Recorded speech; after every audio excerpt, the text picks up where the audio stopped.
हम पढ़ रहे हैं टाइप्स ऑफ केमिकल रिएक्शन।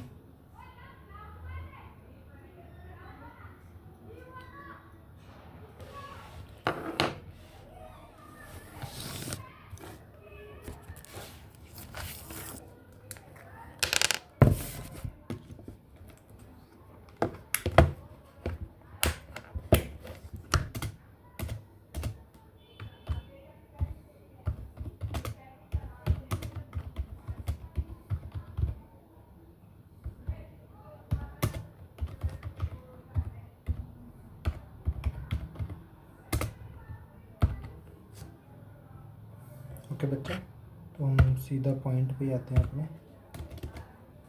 हम फर्स्ट पढ़ते हैं जो कि है हमारी कॉम्बिनेशन रिएक्शन।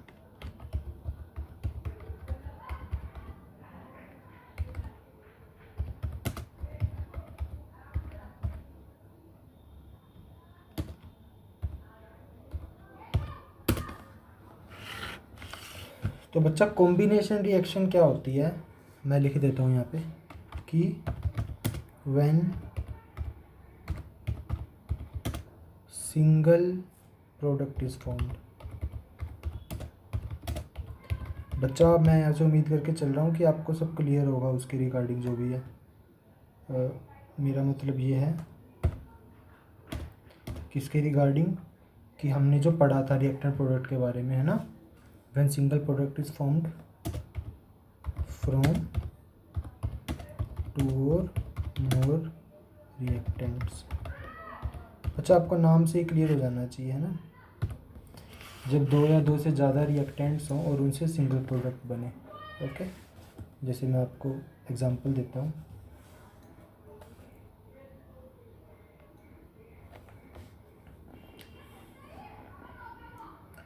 जैसे बच्चा हमने पढ़ा था ना लास्ट क्लास में, मैग्नीशियम प्लस O2 हमें MgO मिल गया था,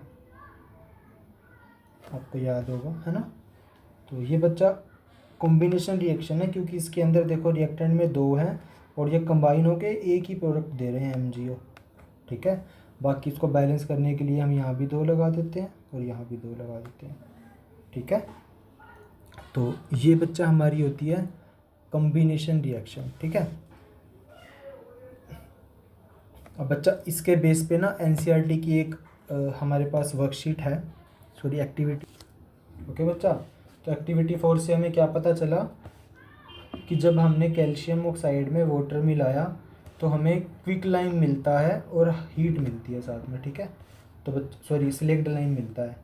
बच्चा CaO कैल्शियम ऑक्साइड जिसका केमिकल नेम है, इसका कॉमन नेम क्या होता है? Quick lime. ये आपको याद करना है, इसका कोई रीज़न वीज़न नहीं होता है, ठीक है। और ये कैल्शियम हाइड्रोक्साइड बनता है, इसको हम स्लेक्ड लाइम बोलते हैं।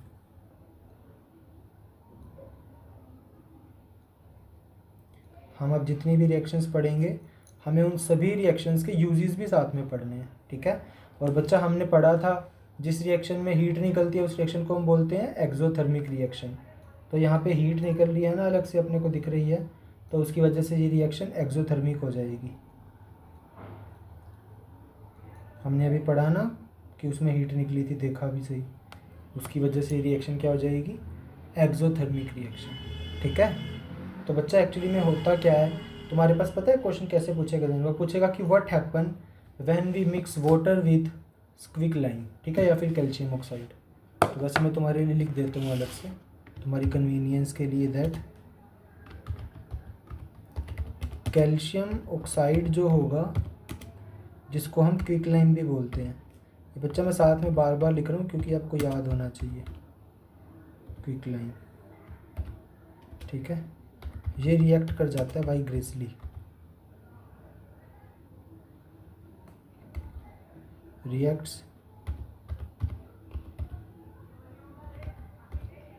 वाइग्रेसली मतलब काफ़ी भयानक तरीके से या फिर काफ़ी अग्रेसिवली विद वाटर, पानी के साथ, टू प्रोड्यूस हमें क्या दे देता है उसके बाद? हमने अभी देखा ऊपर स्लेक्ड लाइम, स्लेक्ड लाइम, ठीक है। अब बच्चा हम सभी जितनी भी रिएक्शंस पढ़ेंगे एज आई टोल्ड यू कि हमें उनके यूजेस भी पढ़ने हैं कि कौन सी रिएक्शन कहाँ पे यूज़ होती है या फिर किस इंडस्ट्री में यूज़ होती है, ठीक है। और सिलेक्ट लाइम के साथ साथ रिलीज़ करता है अ लॉट ऑफ हीट, है ना, जो हमने देखा। Okay, that's it. एक चीज़ और है बच्चा, इसके अंदर हिसिंग साउंड भी आती है, मैं लिख देता हूँ। ये हिसिंग साउंड का क्या मतलब है, जब भी तुम्हें आग जलती हुई दिखती है तो जैसे तुम गर्म तवे पे पानी डालते हो हल्का सा, तो हिस की आवाज़ निकालता है वो, तो ये वो वाली साउंड है जो जलने से आती है, ठीक है। और बच्चा इसके अंदर जो सिलेक्ट लाइम निकला है हमारा, जो हमने प्रोडक्ट बनाया है सिलेक्ट लाइम, अब ये यूज़ होता है बच्चा कहीं पे, और ये कहाँ यूज़ होता है लिख देता हूँ मैं यहाँ पे।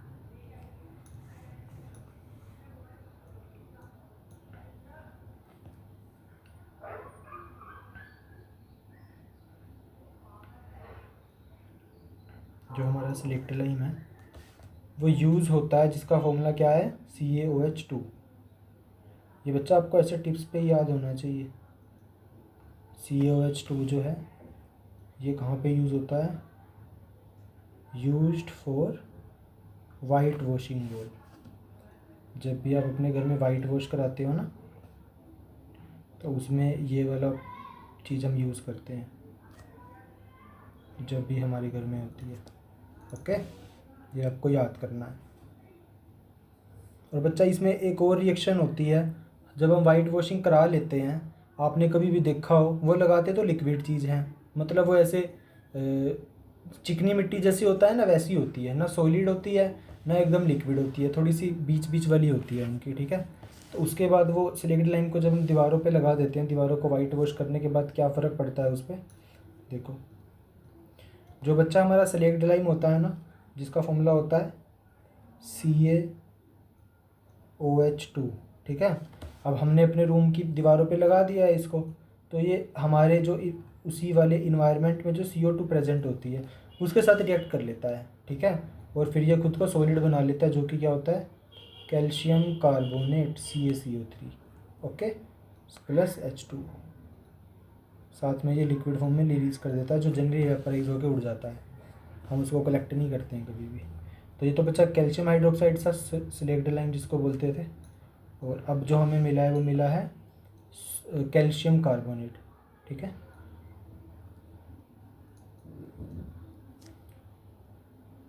ये उसके बाद का प्रोसीजर होता है, और इसका कॉमन नेम होता है लाइमस्टोन, ठीक है।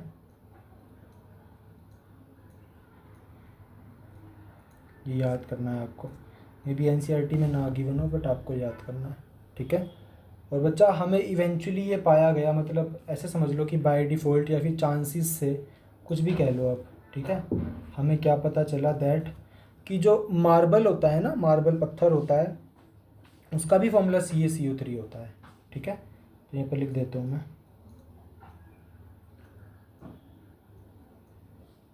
केमिकल फॉर्मूला फॉर मार्बल,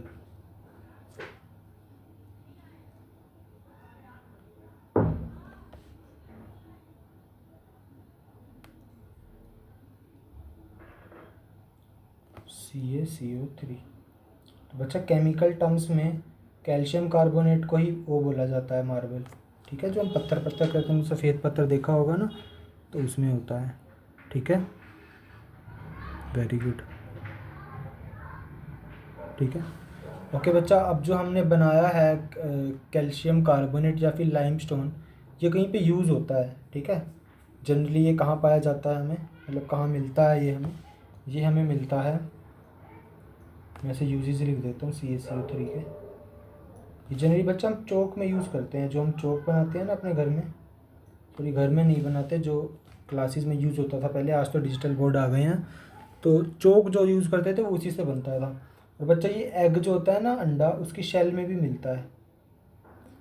अंडे को जब तोड़ते हैं तो उसके ऊपर वो जो पापड़ी सी होती है उसकी पूरी की पूरी, उसके अंदर भी हमें कैल्शियम कार्बोनेट मिलता है, ठीक है, मिलता है वहाँ पे।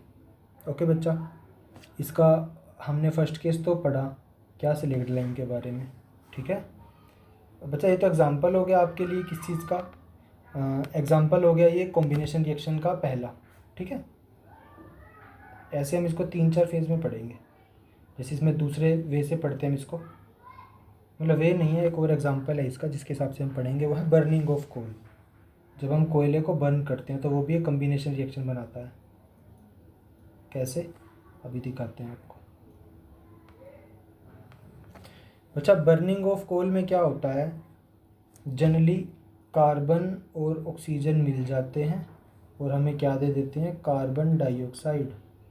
ठीक है, तो इसलिए कहते हैं कि जो कोयला होता है ना, उसको जलाना डेंजरस होता है, क्योंकि वो ऑक्सीजन के साथ मिलके क्या बना देता है, सीधा कार्बन डाइऑक्साइड। ओके, तो बच्चा इसी को हम थर्ड पॉइंट ऑफ व्यू से पढ़ते हैं, जो है formation of water from H2O and O2।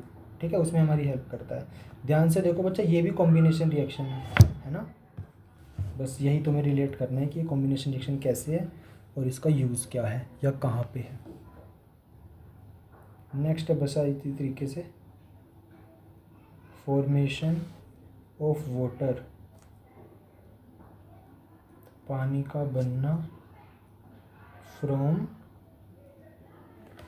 H2O, sorry H2 जो कि गैस है हमारी, साथ में O2 से। ये भी एक कॉम्बिनेशन रिएक्शन का एग्जांपल है। कैसे, देखो बता, जो भी रिएक्शन मैं अनबैलेंस्ड फॉर्म में लिख रहा हूँ आप उसको बैलेंस करके लिख लेना ताकि आपकी प्रैक्टिस भी हो जाए। दैट इज़ H2 + O2, ये क्या बना देते हैं, पानी, H2O। ठीक है, इसको बैलेंस करने के लिए जो भी चीज़ जितनी भी जैसी भी जहाँ भी लगानी है आप लगा लेना। तो बच्चा मूविंग फॉरवर्ड,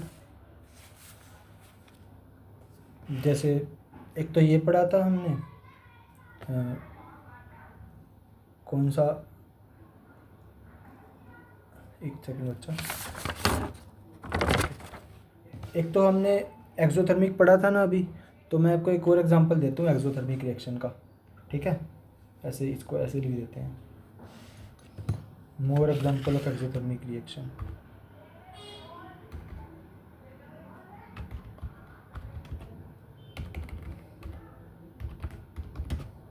ये बच्चा इसी का पार्ट है। ठीक है, मतलब ये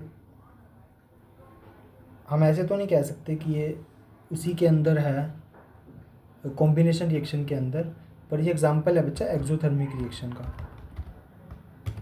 एक्सोथर्मिक रिएक्शन का, जो कि क्या है,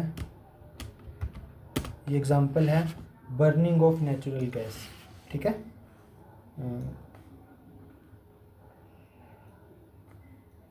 इसके अंदर भी हीट रिलीज होती है बच्चा, burning of natural gas.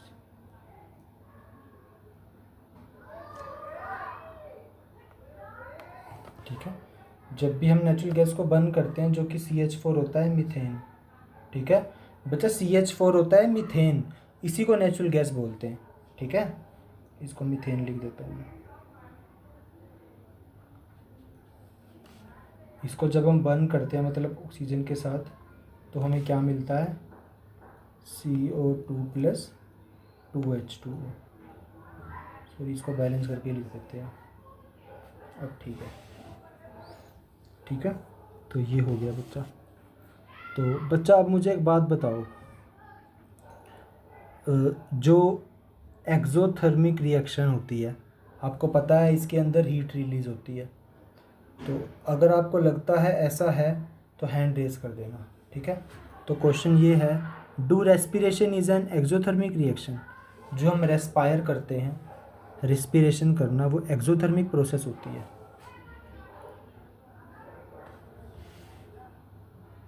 If you know the answer with explanation then raise your hand.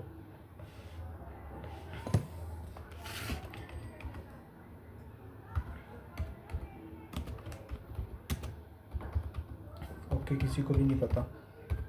तो बच्चा एक चीज़ समझो पहले तो, अभी तक आपने बायोलॉजी का पूरा चैप्टर नहीं पढ़ा है। तो बच्चा, रेस्पिरेशन और ब्रीदिंग अलग अलग चीज़ें हैं। ठीक है,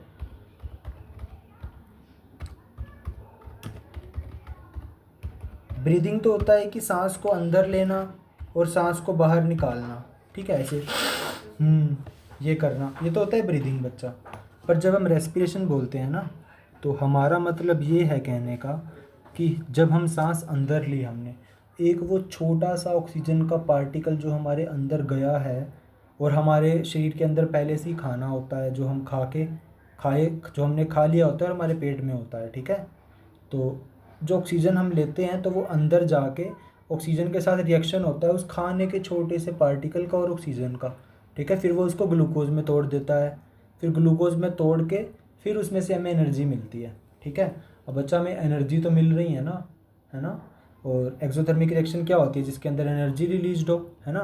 तो एनर्जी वो हीट की फॉर्म में भी हो सकती है, किसी और फॉर्म में भी हो सकती है, ठीक है। तो इसकी वजह से हम कहते हैं कि जो रेस्पिरेशन होता है वो एक्सोथर्मिक प्रोसेस होता है, ठीक है। मैं लिख देता हूँ इसका आंसर। यस, रेस्पिरेशन एक एक्सोथर्मिक प्रोसेस होता है क्योंकि इसमें हीट रिलीज होती है। मैं लिख देता हूँ आपको डिटेल में। During respiration carbohydrates present. बच्चा कार्बोहाइड्रेट्स का मतलब होता है कि उसके अंदर प्रोटीन या फिर फैट्स, जो भी चीज़ें हम कंज्यूम कर सकते हैं हमारी बॉडी, जो सिंपलर फूड प्रोडक्ट्स होते हैं, ठीक है। जैसे बच्चा अगर मैं रोटी की बात करूँ सिंपल, तो रोटी जो है वो कॉम्प्लेक्स फूड प्रोडक्ट है, ठीक है, क्योंकि वो सिंपलेस्ट फॉर्म में नहीं है। जैसे जब भी हमारी तबीयत ख़राब होती है तो डॉक्टर हमें ग्लूकोज क्यों चढ़ाता है, क्योंकि ग्लूकोज जो होता है ना वो सिंपलर फूड होता है, सीधा बॉडी में जाके हमें डायरेक्ट एनर्जी दे देता है, वो उसको टूटना नहीं पड़ता। हम नहीं तो अगर खाना खाएंगे तो हमारी बॉडी को फिर से मेहनत करनी पड़ेगी, ठीक है, उसको चबाने के लिए। इसलिए जो चबाने के लिए है उसको पचाने के लिए। तो जब भी हम बीमार होते हैं तो डॉक्टर हमें ग्लूकोज इसीलिए देता है ताकि वो हमारी बॉडी ईजिली पचा पाए और हमारे पास एनर्जी आए, ठीक है। तो जो हमारी ग्लूकोन है वो कंबाइन हो जाती है किसके साथ, ऑक्सीजन के साथ, ठीक है, इन सेल्स में। जैसे मैंने आपको बताया ना, हमारे सेल्स में जो छोटा सा खाना भी पड़ा होता है वहाँ पे जाके ऑक्सीजन का, इस टॉपिक के बारे में डिटेल में हम बायोलॉजी में पढ़ेंगे, जो कि हमारा है chapter number I don't know 5 और 6 नई बुक के हिसाब से, ठीक है। उसमें डिटेल में पढ़ेंगे कि कैसे ऑक्सीजन पहुँचती है हमारे खाने तक, कैसे वो टूटता है, ठीक है। Cells of our body and provide energy, okay. बच्चा हमें एनर्जी मिल रही है ना, तो इसी वजह से हम बोलते हैं कि जो रेस्पिरेशन है वो एक्सोथर्मिक प्रोसेस है, ठीक है। So respiration is an exothermic process.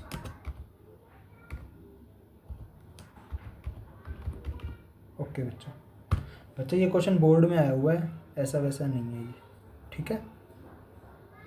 अब बच्चा एक और क्वेश्चन है, मैं लिख देता हूँ यहाँ पे। क्वेश्चन ये है बच्चा कि कोई शाइनिंग मेटल है। देखो बोर्ड में क्वेश्चन कैसे आते हैं, देखो शाइनिंग, हम मेटल नहीं बोलते, एलिमेंट बोल देते हैं। एक शाइनिंग एलिमेंट है जिसको हमने कहा कि वो एम है, ठीक है। On burning gives a dazzling white flame।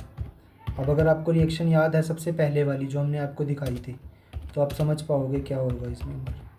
And changes to a white powder,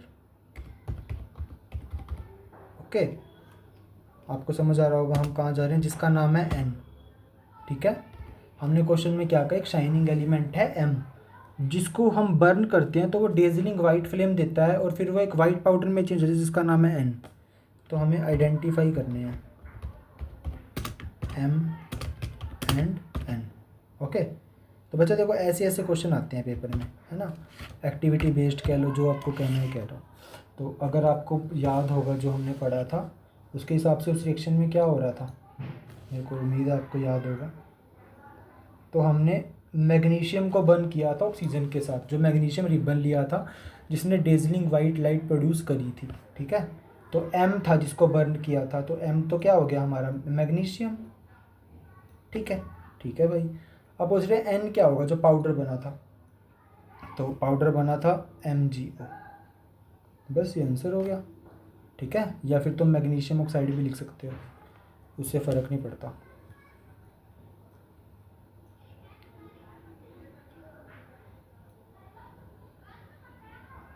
एक चीज़ और है बच्चा कि क्या सिर्फ मैग्नीशियम ही है जो ऐसा काम करता है कि मैग्नीशियम के रिबन को बर्न करेंगे तो वो वाइट लाइट में चेंज होके वाइट लाइट प्रोड्यूस करके डेजलिंग वाइट लाइट, और फिर वो पाउडर में कन्वर्ट हो जाएगा? नहीं बच्चा, सेम काम कैल्शियम भी करता है और सेम काम एल्यूमिनियम भी कर सकता है। कैसे? जब हम कैल्शियम को ऑक्सीजन देते हैं तो वो कैल्शियम ऑक्साइड बना लेता है, ठीक है। ये भी एकदम सेम चीज़ है जो ऊपर वाले केस में होती है, कोई डिफरेंस नहीं है। और सेम एल्यूमिनियम करता है, बस उसमें थोड़ा सा स्ट्रक्चर अलग है। जब हम एल्यूमिनियम के किसी रोड को ऑक्सीजन से पास आउट कराते हैं तो वो बना लेता है बच्चा Al2O3, क्योंकि मैग्नीशियम ऑक्साइड का फॉर्मूला ही यही होता है, ठीक है। मैग्नीशियम का नहीं, एल्यूमिनियम ऑक्साइड का, ठीक है। तो बच्चा एल्यूमिनियम ऑक्साइड होता है वो ये बना लेता है, ये भी पाउडर फॉर्म में होगा, ठीक है, और वाइट पाउडर फॉर्म में ही होगा, पर जनरली हमसे पूछा नहीं जाता ये, तो आप पहली रिएक्शन ही याद करना, ठीक है। आपकी एक्स्ट्रा नॉलेज के लिए बताया मैंने सिर्फ। दिस इज इट बच्चा, ठीक है। अब हम पढ़ेंगे डीकम्पोजिशन रिएक्शन, ठीक है। कॉम्बिनेशन में इतना ही था, इसके बाहर कुछ भी नहीं है, उसके अंदर ना ही कुछ आ सकता है, ओके। अब बच्चा सबसे पहले आप एक बात बताओ मुझे, वो बात क्या है कि थोड़ी सी गड़बड़ हो गई क्या? नहीं बच्चा, ठीक है, गड़बड़ नहीं। वो बात इतनी सी है कि एक्चुअली में जो खाना हमने खाया था, जैसे हमारे जब पेट में वो चीज़ गई थी, जैसे मान लो आप कुछ भी चीज़ खाते हो, ठीक है, एक्चुअली में सिंपलेस्ट फूड प्रोडक्ट होता है ग्लूकोज, सबसे सिंपलेस्ट फॉर्म, ठीक है। अगर तुम्हारा दुनिया में कुछ भी खाने का मन नहीं कर रहा, ठीक है, तो तुम्हें ग्लूकोज दिया जाएगा, ठीक है, क्योंकि वो क्या होता है, बॉडी अपने आप पचा लेती है उसको, ओके। तो आप एक रिएक्शन को कंसीडर करो, एक रिएक्शन कंसीडर आपको करनी है, कौन सी? That C6H12O6। बच्चा ये आपको पता होना चाहिए, ग्लूकोज का फॉर्मूला होता है। इसके साथ जब ऑक्सीजन मिलती है हमारे पेट में या फिर कहीं भी, चाहे वो प्लांट्स हो, वो भी रेस्पायर करते हैं ना, तो कहीं भी मिले ये, ठीक है, हमारे पेट की बात जरूरी नहीं है। तो ये इसको 6O2 में तोड़ देती है, 6CO2 में। ये 6 जो लगा रहा हूँ ना मैं, बैलेंस करके लगा रहा हूँ, प्लस 6H2O में, ओके। और साथ में हमें क्या मिलती है? एनर्जी। खाने के साथ एनर्जी नहीं मिलती है जब खाना पच जाता है? तो बिल्कुल मिलती है। इसको बैलेंस करने के लिए यहाँ पे 6 लगा देते हैं, ठीक है। बच्चा इस रिएक्शन को कंसिडर करो, इसमें क्या हो रहा है देखो, जो C6H12O6 है वो इसके साथ रिएक्शन होने के बाद टूट रहा है ना। यहाँ पे तो CO2 रह गया, यहाँ पे 6H2O रह गया, ओके। तो बच्चा इसी टूटने को हम बोलते हैं डीकम्पोज होना, ठीक है। डीकम्पोज होना मतलब टूटना। कैसे? देखो कैसे, that the decomposition of vegetable matter into compost। बच्चा आपने देखा होगा कि जब भी हम कोई गला सड़ा खाना बाहर फेंक देते हैं, अगर उसको बहुत दिन बाद देखें तो वो सूख जाता है थोड़ा सा, है ना, बिल्कुल सूख जाता है। तो उसमें क्या होता है बच्चा, जो हमारे इन्वायरमेंट में बैक्टीरिया प्रेजेंट होते हैं ना, वो उसको खा जाते हैं, ठीक है। अब जो बैक्टीरिया वहाँ पे प्रेजेंट है वो उसको खाएंगे, तो बैक्टीरिया को कहीं ना कहीं एनर्जी भी मिलेगी, क्योंकि बैक्टीरिया खाने से तो सर्वाइव करेंगे, तो उन्हें भी एनर्जी मिलती है। तो उसकी वजह से भी जो हमारे पास डिकम्पोजिशन ऑफ वेजिटेबल होता है वो भी एक्सोथर्मिक रिएक्शन होता है, ठीक है। और बच्चा ये जो रिएक्शन है इसमें हालांकि डिकम्पोज तो हो रहा है C6H12O6, पर हमें बच्चा एनर्जी भी मिल रही है ना एनर्जी। और जिस रिएक्शन में हमें एनर्जी मिले, चाहे वो हीट की फॉर्म में हो चाहे किसी और फॉर्म में हो, वो एक्सोथर्मिक रिएक्शन होती है, ठीक है। हालांकि मैंने हीट लिखवाया था आपको पहले, पर हीट भी तो एक एनर्जी होती है ना, तो ऐसे कंसिडर कर सकते हो आप। तो बच्चा ये था हमारा पहला केस, इसको इरेज कर देते हैं, जिसमें हमने पढ़ा था कि एक्सोथर्मिक रिएक्शन की कुछ और एग्जांपल। और अब हमने पढ़ा है दूसरा केस, ठीक है, जो वेजिटेबल मैटर, ये तो दूसरा केस मान लो, ये तीसरा केस मान लो, ठीक है। एक चौथा और बता देता हूँ बच्चा आपको। हमने एक्टिविटी 1 पढ़ी थी, हमने उसको क्या किया था, बर्निंग ऑफ मैग्नीशियम रिबन। आप बस चीज़ों के तार जोड़ो और कुछ भी नहीं करना बच्चा आपको, कि कैसे चीज़ें आपस में रिलेट करती हैं। फोर्थ मैं आपको बता देता हूँ,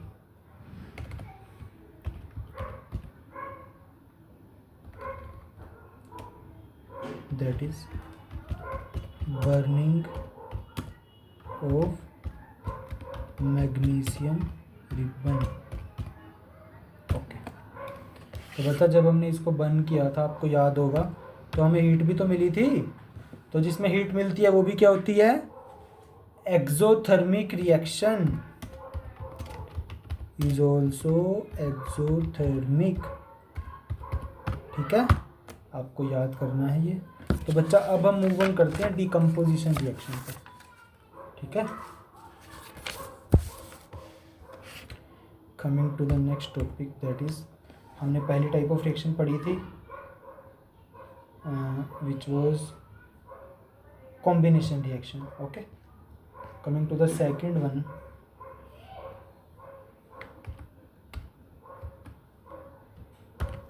सेकंड है बच्चा डीकम्पोजिशन रिएक्शन। क्योंकि मैं आपको डीकम्पोजिशन का मतलब पहले ही बता चुका हूँ, तो आपको अच्छे से समझ आना चाहिए, मतलब टूटना, एक सब्सटेंस का और सब्सटेंसेस की फॉर्म में टूटना, ठीक है। तो इसके अंदर बच्चा क्या होगा, जो हमारे पास सिंगल रिएक्टेंट दिया होगा हमें, ठीक है, वो ब्रेक हो जाएगा। पहले तो दो रिएक्टेंट मिलके जुड़ रहे थे, अब सिंगल रिएक्टेंट ब्रेक्स हो जाएगा किसमें, into two simpler substances. Okay, कैसे अभी आपको समझ आएगा। तो बच्चा इसके लिए हम आपको एक एक्टिविटी दिखाना चाहेंगे। Okay, please wait. ओके बच्चा, डिकम्पोजिशन रिएक्शन आपको वीडियो देख के समझ आई है। अभी थोड़ा सा और पढ़ते हैं इसके अंदर। तो बच्चा जो रिएक्शन थी उसके अंदर क्या हुआ है, इसके भी हम पार्ट्स बना के पढ़ेंगे एक एक केस को। फर्स्ट केस में क्या हुआ बच्चा, जो हमारा FeSO4 था, जो हमारा आयरन सल्फेट था, हमने इसके क्रिस्टल्स लिए थे, जिसको हम PPT भी बोलते हैं, मतलब प्रेसिपिटेट्स, जो रिएक्शन के बाद मिलते हैं। जो इसको जब हमने हीट करा तो हमें क्या मिला, हमें मिला फेरिक ऑक्साइड। ओके, साथ में हमें मिला सल्फर डाइऑक्साइड, साथ में मिला हमें सल्फर ट्राइऑक्साइड। तो देखा बच्चा आपने, जो FeSO4 था, जो वो इतने सारे सब्सटेंसेस में टूट गया, है ना।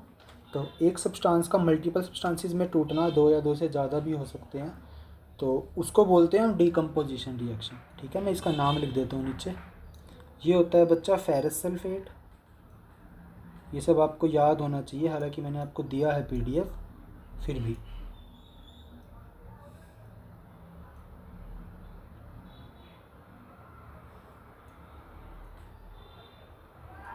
ये होता है फेरस सल्फेट। और बच्चा इसकी एक ख़ास बात है, ये होता है ग्रीन कलर का। फेरस सल्फेट का कलर क्या होता है, ग्रीन। इसके जो क्रिस्टल्स होते हैं उनका जनरली ग्रीन कलर होता है, ठीक है। तो जब ये रिएक्शन होने के बाद किस में चेंज हो जाते हैं, इसको बोलते हैं फेरिक ऑक्साइड, फेरिक ऑक्साइड, ठीक है। और ये अपना कलर लूज़ कर देते हैं, ठीक है। तो यहाँ पे लिख देते हैं नो कलर, तो दिख ही नहीं रहा आपको, नो कलर नहीं लिखते, इसको लिख देते हैं वाइट कलर में चेंज होते हैं ये।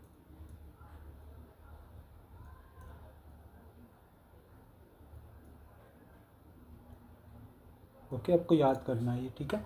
बाकी ये साथ में सल्फर डाइऑक्साइड और सल्फर ट्राइऑक्साइड दे देते हैं हमें। Okay, this was that activity 5 जो हमने पढ़ी। ओके, कुछ और एग्जांपल्स देखते हैं बच्चा डिकम्पोजिशन रिएक्शन के।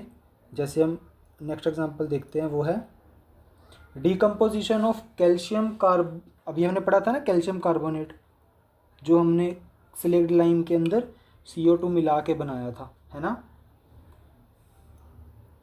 तो जो बच्चा हमारी डिकम्पोजिशन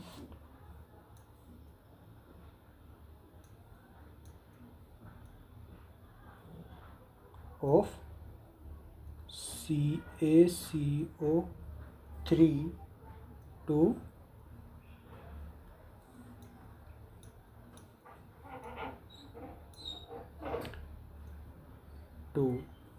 CaO एंड CO2। बच्चा हम क्या कर सकते हैं, जैसे हमने CaO से पहले तो क्विक लाइम बनाया, CaOH2 बनाया, है ना। और फिर हमने CaOH2 से कैल्शियम हाइड्रोक्साइड की हेल्प से कैल्शियम कार्बोनेट बनाया, आपको याद आ रहा होगा, है ना। अब हम उसको डिकम्पोज करके वापस वहाँ से हम सिलेक्ट लाइम भी, क्विक लाइम भी निकाल सकते हैं, जिसको हम कैल्शियम ऑक्साइड बोलते हैं। कैसे बच्चा, देखो हम क्या करेंगे, CaCO3 को, ठीक है, जब हम ऑपरेट करवाएंगे तो हमें क्या मिल जाएगा, कैल्शियम ऑक्साइड, और ये CO3 में टूट जाता है, सॉरी CO2 में, ठीक है। तो ये जो बच्चा हमारा लाइमस्टोन था ना, ये डिकम्पोज होके वापस से क्या बन जाता है, क्विक लाइम, जिसको हम क्या बोलते हैं, कैल्शियम ऑक्साइड भी बोलते हैं। ओके, ठीक है। और जनरली इस रिएक्शन का यूज़ हम करते हैं बच्चा, हम जब स्लिप लाइमस्टोन से क्विक लाइम बनाते हैं तो ये रिएक्शन यूज़ होती है, जो मैं लिख देता हूँ CaO, जो यहाँ से हमें क्विक लाइम मिलता है, वो यूज़ होता है मैन्युफैक्चर ऑफ सीमेंट में। ओके, सीमेंट को बनाने में।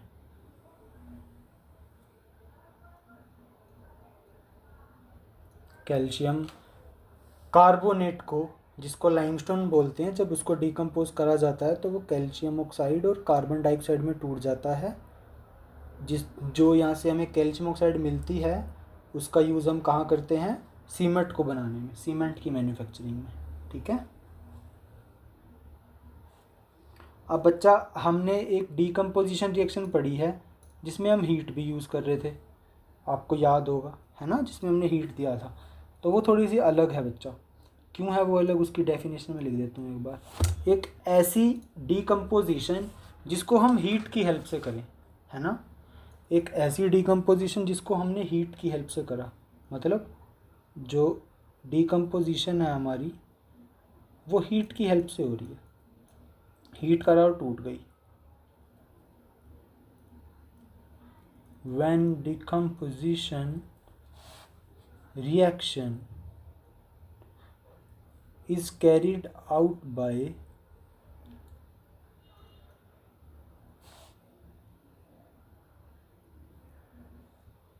हीटिंग, जब डिकम्पोजिशन रिएक्शन को हीटिंग की हेल्प से कैरी आउट किया जाता है तो इस रिएक्शन को बोलते हैं बच्चा, it is called thermal decomposition, ठीक है। जहाँ भी आपको थर्मल या थर्मो वर्ड दिखे, इसका मतलब होता है कि हम हीट की बात कर रहे हैं। तो थर्मल डिकम्पोजिशन मतलब थर्मो की हेल्प में डिकम्पोज होना, हीट की प्रेजेंस में डिकम्पोज होना क्या होता है, डिकम्पोजिशन रिएक्शन। ओके, देखा बच्चा हमने कि लेड नाइट्रेट को जलाने से क्या हुआ, ठीक है। तो जो आपने ऑब्जर्व किया बस उसी को मैं वर्ड्स में लिख रहा हूँ। एक्चुअली में लेड नाइट्रेट क्या होता है बच्चा, वो होता है PbNO3, ठीक है, और इसके बाहर ट्वाइस भी होता है। तो जब हम इसको हीट करेंगे तो बच्चा ये PbO में टूट जाएगा, जो कि लेड ऑक्साइड होता है ना, और साथ में ये दे देगा हमें NO2 नाइट्रोजन डाइऑक्साइड, और साथ में हमें दे देगा O2 ऑक्सीजन, ठीक है। तो बच्चा हमने इसको मैं लिख देता हूँ, ये लेड नाइट्रेट होता है।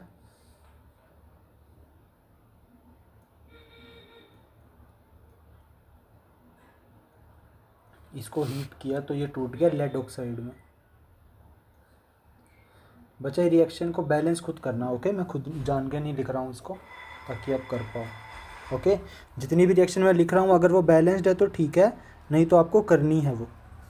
तो लेड ऑक्साइड और जो आपने उस रिएक्शन में ब्राउन फ्यूम्स देखी थी ना अभी जो निकली थी, तो ब्राउन फ्यूम्स बच्चा नाइट्रोजन डाइऑक्साइड की थी, ठीक है। तो जो ये है नाइट्रोजन डाइऑक्साइड, ये हमें ब्राउन फ्यूम्स देता है। इसका नाम मत समझ लेना कि ब्राउन फ्यूम्स लिखा है, ये हमें ब्राउन फ्यूम्स पैदा करता है।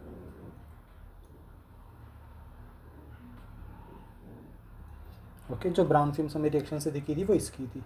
ओके बच्चा, ओके। तो बच्चा एक्टिविटी 7 हमने देखी इलेक्ट्रोलिसिस ऑफ वाटर, ठीक है, जो कि हमारा डी वाला कॉन्सेप्ट भी है। क्या है ये? Electrolysis of water.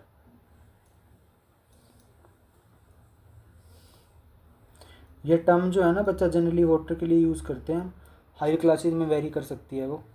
ओके, तो इलेक्ट्रोलिसिस ऑफ वाटर क्या होता है? Break down of water. हमने क्या करा, H2O लिया था, 2 बस बैलेंसिंग के लिए है, इसको हमने तोड़ दिया 2H2 में प्लस O2 में, ठीक है। ओके, अब बच्चा इस पे भी एक क्वेश्चन बनता है छोटा सा। वो क्वेश्चन ये है दैट, इसका रीज़न तुम भी बता सकते हो, आराम से सोच सकते हो। मतलब क्वेश्चन क्या है, जो हमारे पास गैस कलेक्ट हुई थी,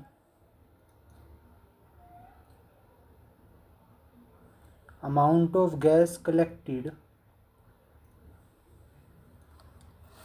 is 2 times more than other. कि जो एक गैस कलेक्ट करी है हमने वो दूसरे से डबल क्यों है, ठीक है। पहली बात तो बच्चा ध्यान से देखो, इसको मैं मिटो रहा हूँ ताकि तुम्हें क्वेश्चन समझ आ जाए, ठीक है। बच्चा जब हमने पानी को देखा तो पानी के अंदर 2 हाइड्रोजन के एटम थे, 1 ऑक्सीजन का एटम था, है ना। तो जब टूटेगा तो ज़्यादा क्या मिलेगा हमें? हाइड्रोजन। तो ये सी बात है, तो जो ऑक्सीजन होगा वो हाफ निकलेगा एज़ कम्पेयर टू हाइड्रोजन के, जितना भी लेंगे हम, ठीक है, क्योंकि वो उसमें था ही उसी अमाउंट में ना, ठीक है। अगर आप लोहा पिघलाओगे, आपके पास पहले लोहा था, आपने उसका कुछ बनाया, उसको पिघलाया, ठीक है, अब उसके अंदर से ऐसा थोड़ी है कि चांदी निकल जाएगी, ऐसा कभी नहीं होता है बच्चा। उसमें था तो लोहा ही, आयरन ही था, वो बस शेप चेंज कर रहा था अपनी। सेम वाटर है बच्चा, जब आप पानी का कुछ भी करोगे है तो उसमें H2O ही, तो जब निकलेगा तो उसी हिसाब से निकलेगा वो, ठीक है। तो हाइड्रोजन का जो ज़्यादा निकल रहा था उसका रीज़न ये भी देख सकते हैं, ठीक है, कि जो अमाउंट ऑफ गैस कलेक्टेड था 2 times मोर देन अदर क्यों था? क्योंकि अमाउंट पहले ही ज़्यादा थी ना, ज़्यादा है तो ज़्यादा निकलेगी। बिकॉज, सीधा रीज़न भी लिख देता हूँ मैं इसका साथ में, because H2 was more in quantity, okay, और hydrogen gas was more in quantity than oxygen. इसमें ज़्यादा दिमाग वगैरह लगाने की ज़रूरत नहीं है, बड़ी प्यारी सी चीज़ है। ओके बच्चा, अब इसका नेक्स्ट एस्पेक्ट पढ़ेंगे हम। 4 तरीके पढ़ लिए हमने डीकम्पोज करने के, इसमें 5वीं रिएक्शन हम पढ़ेंगे बच्चा, वो है डीकम्पोजिशन ऑफ सिल्वर क्लोराइड, ठीक है। सिल्वर क्लोराइड क्या होता है? AgCl।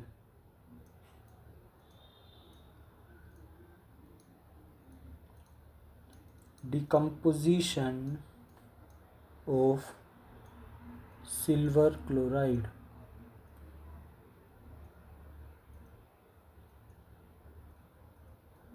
ओके।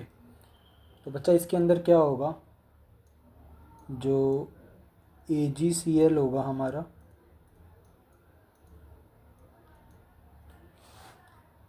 वो बच्चा इस केस में क्या होगा, सनलाइट की प्रेजेंस में सनलाइट की प्रेजेंस में क्या होगा, वो Ag+Cl2 में टूट जाएगा, ठीक है। तो बच्चा ये भी एक तरीके की डीकम्पोजिशन रिएक्शन है, ओके। तो बच्चा हमने देखा ना कि जो सिल्वर क्लोराइड है वो सिल्वर और क्लोराइड में टूट रहा है अलग अलग। तो और जो बच्चा हमने देखा था वो सिल्वर क्लोराइड वाइट कलर का था और रिएक्ट होने के बाद वो ग्रे कलर का हो गया, ओके। और बच्चा जिन भी रिएक्शंस में मैं कलर लिखवा रहा हूँ ना, तो स्पेसिफाइड क्वेश्चन है, ये पूछे जाते हैं कलर के बेसिस पे, ठीक है। In which reaction white colour turns grey, ऐसा भी पूछ सकते हैं, तो बस आप इसको इस तरीके से भी याद कर लो, ठीक है, और कुछ भी नहीं करना है आपको। इसके बाद है एफ वाली, जो कि शायद हाँ, जो कि हमारी डिकम्पोजिशन की लास्ट एग्जांपल है। डिकम्पोजिशन ऑफ सिल्वर ब्रोमाइड, जो सेम है क्लोराइड का, सिल्वर क्लोराइड का, वही सिल्वर ब्रोमाइड का भी है, बस इसमें क्लोरीन की जगह ब्रोमीन आ जाता है। कैसे देखते हैं। डिकम्पोजिशन ऑफ सिल्वर ब्रोमाइड,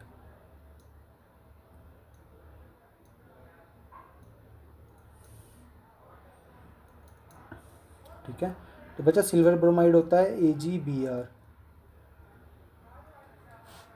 ये बच्चा सनलाइट की प्रेजेंस में, ये भी किस में टूट जाता है, 2Ag प्लस Br2 में, ठीक है। अब बैलेंस कर ही दिया है तो लो बच्चों, ठीक है। और बच्चा जो ये ऊपर जो भी अभी अभी मैंने रिएक्शन लिखी है, इस रिएक्शन का एक यूज़ होता है, ये रिएक्शन यूज़ की जाती है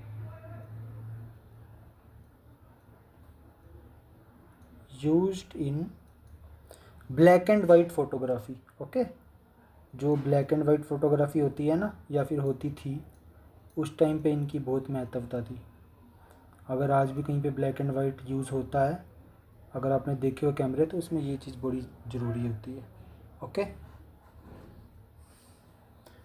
तो अब बच्चा आपने इन दो रिएक्शन से क्या समझा, इन दो रिएक्शन से आपने ये समझा कि इन्होंने सनलाइट को लिया है ना, और फिर ये टूट गए। तो सनलाइट कहाँ गई, वो तो एनर्जी थी, कहाँ गई वो एब्जॉर्ब हो गई, है ना, इन्होंने यूज़ कर लिया है वो, ठीक है। तो इन्होंने यूज़ कर लिया है, तो ऐसी रिएक्शन, है ना, ध्यान से देखो, दीज अब, ओके मैं लिख देता हूँ डिटेल में बच्चा।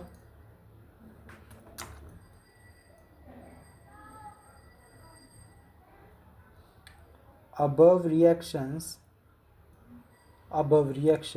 are taking place, ये हो रही हैं बच्चा, क्यों हो रही हैं, ओके, आर टेकिंग एनर्जी, ये एनर्जी ले रही हैं in the form of sunlight. आपने देखा अभी, मतलब उसको कंज्यूम कर रही हैं, उसको एब्जॉर्ब कर रही हैं अपने अंदर, फिर रिएक्ट हो रही हैं इन द फॉर्म ऑफ, अच्छा कि कोई भी फॉर्म हो सकती है, हीट हो सकती है, वो लाइट भी हो सकती है ना, एनर्जी चाहिए हमें तो। या फिर हमने वाटर वाले केस में क्या देखा था बच्चा, उसने इलेक्ट्रिसिटी को कंज्यूम कर लिया था, वो भी तो एक एनर्जी है, ओके। तो इसकी वजह से इस सबको कंज्यूम कर रहे हैं वो ब्रेक डाउन होने के लिए, है ना, वो ब्रेकिंग डाउन, टूटने के लिए, ठीक है।